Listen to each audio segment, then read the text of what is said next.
It doesn't matter what product you're developing and launching into the market, you must have a well thought out strategy.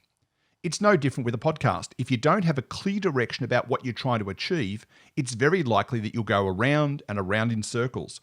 Fortunately, as a member of Mastercaster, you are able to access our Mastercaster podcast strategy template, which you can download from the Mastercaster website.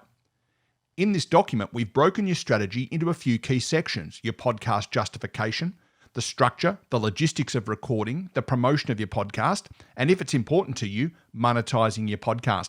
Finally, the template encourages you to develop an elevator speech, a response to the question you may be asked: why should I listen to your podcast? Before we go too much further, it really is important to address the first two questions of that strategy document: why you're doing the podcast and who's your likely audience.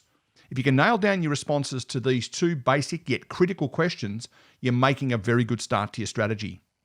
I'm regularly surprised by the number of people who don't give these two questions a lot of thought before launching into a podcast.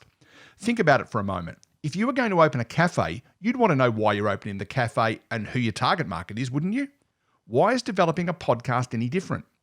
Thinking about the first question, why are you doing the podcast?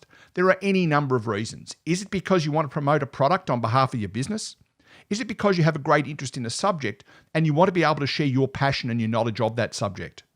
Do you want to engage with a particular group of people, maybe the supporters of a club or members of a community group?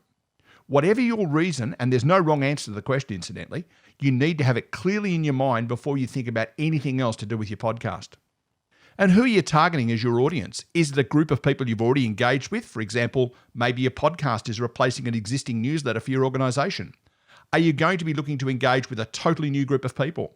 Older people or younger people? Professionals or retirees? People with money to invest or young couples just starting their lives together? Without knowing your audience, you will not be able to tailor the content of your podcast to that group of listeners. And don't be tempted to make the audience just anyone who wants to listen. Remember that your audience must have something in common, and that is where you need to focus your attention.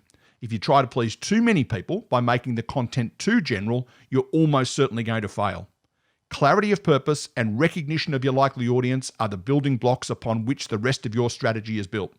Invest some time at the start to ensure that you are setting off in the right direction.